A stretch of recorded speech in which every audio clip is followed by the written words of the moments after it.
کڑک کڑک نوٹ اللہ کی راہ میں خرچ کرنے ہیں. اور شیطان کہے گا کیا کر رہے ہو, اتنی محنت سے کمائے ہیں, اتنی محنت سے کمائے ہیں, کیسے دے دوں.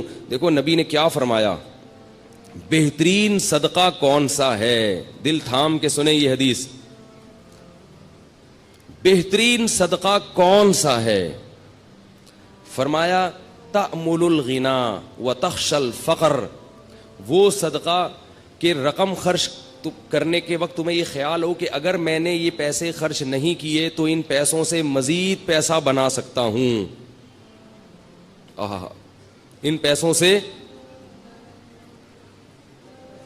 مزید پیسہ بنا سکتا ہوں. تأمل الغنا, امید ہے غنا کی کہ یار یہ اگر میں نے روک لیا نا تو ایسے مواقع آئیں گے جن میں انویسٹ کر کے نوٹ پہ نوٹ چھاپ لوں گا, تو اس پیسے سے انسان کو زیادہ محبت ہوتی ہے. دوسری چیز اس میں یہ ہو, تخشى الفقر, اگر ابھی خرچ کیا تو موجودہ حالت سے نیچے بھی آ سکتا ہوں. صرف امیدیں نہیں ہیں, خطرات بھی ہیں.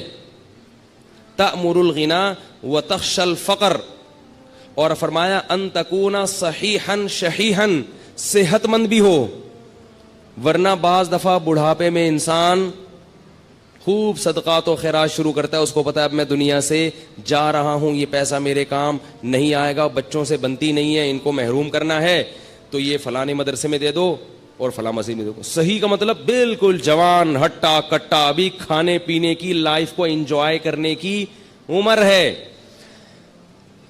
یہ میں نہیں کہہ رہا بھائی, مجھ پہ کیوں غصے ہو رہے ہیں, میں تھوڑی کہہ رہا ہوں, یہ کون کہہ رہا ہے, رسول اللہ, اللہ کے سفیر جو دنیا میں اللہ کا پیغام لے کر آئے تھے. صحیحاً, صحت مند, ہٹا کٹا, اور آج تو بڑھاپے میں نہیں کرتے, پاؤں قبر میں لٹکے ہوئے ہوتے ہیں, پھر بھی میرا پیسہ میرا پیسہ میرا پیسہ.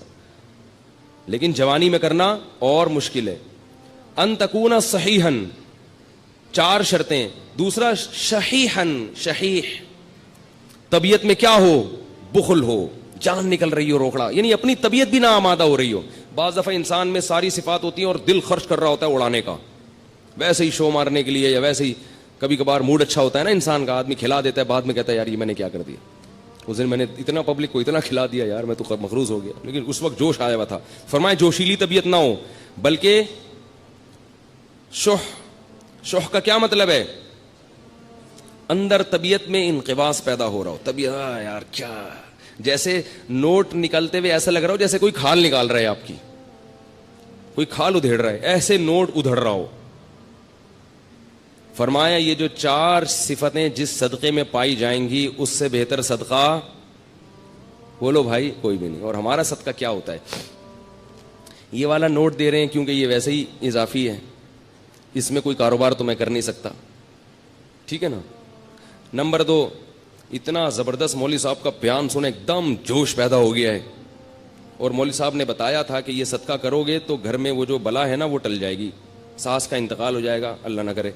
بعض لوگوں کے لیے ساسیں بلائیں ہیں, یا کسی کی ساس ٹھیک ہو جائے گی, بھائی وہ پریشان تھا, ساس ٹھیک کرنا چاہتا تھا, ٹھیک ہو جائے گی, تو یہ سب ہو جائے گا. ہم جو صدقے کرتے ہیں نا, اللہ کو تو راضی کرنا مقصد ہی نہیں ہوتا, بلائیں ٹالنا مقصد ہوتا ہے. وہ بھی ٹھیک ہے, بلائیں بھی ٹلتی ہیں, بلائیں ٹالنے کے لیے بھی کرنا چاہیے, لیکن پہلی چیز کیا ہونی چاہیے, اللہ کی رضا, اللہ خوش ہو جائے, اللہ مجھ سے آخرت کے عذاب کو دور کر دے. میں آج لوگوں کی حاجت پوری کروں گا, اللہ کل قیامت میں میری حاجت پوری کر دے. تو بھائی ٹھیک ہے, یہ والا نہیں ہوتا, اس سے نیچے درجے کا صدقہ کر لو. لیکن حدیث میں آتا ہے رسول اللہ صلی اللہ علیہ وسلم رمضان میں سخاوت کے دریا بن جایا کرتے تھے, سخاوت کے دریا. عجیب بات ہے, لیلۃ القدر میں لوگ تلاوت بھی کرتے ہیں, نماز بھی پڑھتے ہیں, صدقات و خیرات نہیں کرتے. حالانکہ عبادت میں تو صدقہ ایک مستقل عبادت ہے, تو لیلۃ القدر میں بھی عبادت صدقات و خیرات والی کیا کریں. اگر اس وقت رات کو آپ کو کوئی فقیر یا مستحق نہیں مل رہا تو کچھ پیسے نکال کے اپنے پرس میں اس نیت سے الگ کر دیں, اللہ میری طرف سے یہ میں نے نکال دی. اب مستحق تلاش کرنے میں 1 مہینہ لگ جائے, 1 سال لگ جائے, وہ ٹینشن کی بات نہیں ہے. الٹے سیدھے لوگوں کو نہ پکڑایا کریں. لوگ جلدی میں کیا کرتے ہیں, غلط لوگوں کو پکڑا دیتے ہیں, اس لیے کہ ابھی رمضان ہے ثواب نہ نکل جائے. تو رمضان میں اگر آپ کو مستحق نہیں مل رہا تو آپ ثواب کی نیت سے نکال کے الگ رکھ دیں گے تو انشاءاللہ ثواب رمضان ہی کا ملے گا آپ کو. کیونکہ اب یہ جو آپ تاخیر کر رہے ہیں یہ اپنی سستی کی وجہ سے نہیں کر رہے, بلکہ اس لیے کہ صحیح ہاتھوں میں پہنچے, مستحقین تک پہنچے. آ گئی یہ بات سمجھ میں کہ نہیں آئی ہے؟ تو یہ والا صدقہ. اور دیکھو نبی جو سخاوت کے دریا ہوتے تھے, تو آپ صلی اللہ علیہ وسلم کے پاس تو مال تھا ہی نہیں. پتہ یہ چلا کہ سخاوت کا دریا بننے کے لیے مالدار ہونا ضروری, بولو نا, نہیں. اب آپ کہیں گے پیسے ہیں ہی نہیں تو صدقہ کہاں سے کریں؟ ایک آدمی خود غریب ہے, وہ کہاں سے صدقہ کرے؟ بھائی جیسے نبی نے کیا اور جیسے نبی نے بتایا. نبی نے فرمایا کہ تمہارے پاس اگر ایک کھجور ہے, ایک کھجور تو ہوتی ہے نا, اور اگر ایک کھجور بھی نہیں ہے تو مجھے بتائیں بھائی, کچھ چندہ وندہ کرتے ہیں اس کے لیے ہم لوگ یہاں سے. وہ ایک چور گیا نا کسی کے گھر میں, کچھ مل ہی نہیں رہا تھا, تو چور نے 50 روپے نکالے, اس بندے کو اٹھایا, بولا یار یہ رکھ.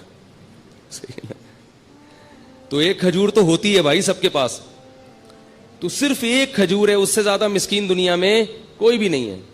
تو فرمایا کہ آدھی کاٹ کے خود کھا لو اور آدھی صدقہ کر دو. فاتقوا النار ولو بشق تمرہ. اور قربان جاؤں محمد صلی اللہ علیہ وسلم کی تعلیمات پہ, فرمایا یہ بھی نہیں ہے, اگر کھجور بھی نہیں ہے, فاقے ہو رہے ہیں, تو پھر کیا ہے؟ صدقے کا مقصد دوسرے کی حاجت پوری کرنا, اس کو خوش کرنا نا. تو فرمایا ان تلقى اخاك بوجه طلیق, مسکرا کے بات کر لو لوگوں سے, ایسی بات کر لو جس سے لوگ خوش ہو جائیں. لوگ مجھے کہتے ہیں نا, اب جمعے کے بیان میں ہنساتے بہت ہیں, اس لیے ہنساتا ہوں کہ لوگ گھر میں رو رہے ہیں, گھر میں رو رہے ہیں, بیویوں سے لڑائیاں, ابا سے نہیں بن رہی, چاچے سے نہیں بن رہی, وہ وراثت کھا گیا, وہ یہ کر دیا, وہ اس نے یہ دھمکی دے دی, باہر نکلے گا وہ موبائل چھین کے. کوئی ابھی جمعے میں آتے ہوئے کتنے لوگوں کے موبائل غائب ہو جاتے ہیں, روتا روتا مسجد میں آتا ہے. اب امام صاحب بھی اگر رولائیں گے تو کہاں جائے گی عوام بھائی؟ اس لیے ہم نے کہا بھائی ایک تھوڑا سا ہلکا ہاتھ رکھو پبلک پہ, یہ ٹینشن کے مریض بن چکے ہیں. کچھ علماء رلاتے ہیں, وہ بھی صحیح کرتے ہیں, تو کچھ کو تھوڑا سا ہنسانے دو. میں اس لیے ہنساتا ہوں کہ ہنس ہنس کے بات سمجھ میں آ جائے, عمل ہو جائے. کیونکہ آج کل لوگوں کی قوتیں بڑی کمزور ہیں اور گھر میں رو رہے ہیں. اللہ کی قسم جو لوگوں کے فون آتے ہیں, میں کہتا ہوں مجھے مت رلا یار, ایسا بیویوں سے پٹ رہے ہیں, تو میں کہتا ہوں مجھے نہ رولا, مجھے آپ کی باتیں سن کے بہت رول. کہہ رہے ہیں سانس آئی ہوئی ہے, جہاں نہیں رہی ہے. عجیب عجیب لوگوں کی کہانی ہے بھائی. ایک صاحب نے کہا میں نے شادی کی ہے, میری بیوی نے اپنی ماں کو میرے گھر لا کے بٹھا دیا ہے, ہل ہی نہیں رہی ہیں, سارے خرچے میں اٹھا رہا ہوں. میں نے کہا ان کے بیٹے نہیں, کہہ رہے بیٹے ہیں پھر بھی نہیں. تو عجیب عجیب لوگوں کی کہانی ہے. اللہ تعالیٰ معاف فرمائے. اللہ سے شکر ادا کرنا چاہیے کہ اللہ تو نے ہمیں بھی اچھی سانسیں ملی ہیں الحمدللہ. اتنی ایسی نہیں ہے بھائی, اللہ کا شکر ہے یار. ہمیں تو محبت ہونے لگتی ہے اپنے سسرال والوں سے. تو خیر, تو نبی نے کیا فرمایا کہ اگر آدھا کھجور بھی نہیں ہے تو کیا کرو؟ مسکرا کے بات. تو یہ تو ہو سکتا ہے نا بھائی, خام خام ناک پہ مکھی مت بٹھا کے رکھو, جو ملے ذرا اچھی طرح, اور بھائی السلام علیکم, کیا حال ہے بھائی, کہاں گئے ہو بھائی, اتنے دنوں سے بڑے یاد آ رہے تھے. وہ بیچارہ خوش ہو جاتا ہے اس سے. لیکن میں زیادہ اس لیے نہیں کرتا کہ وہ چپک جاتا ہے, ٹھیک ہے. تو یہ وہ آدمی یہ کام کر سکتا ہے جس کے پاس تھوڑا سا ٹائم ہو. تو ہمارے پاس تو صدقے کے لیے پیسے ہیں نا, تو ہم پیسے پکڑا دیتے ہیں, اگر بھائی یہ پیسے لے نکل, چلو شاباش. لیکن بعض مخصوص دوست ہیں وہ مستثنا. اس سے ایک بندے یہاں بیٹھے ہیں, وہ ابھی غصہ نہ ہو جائے کہیں.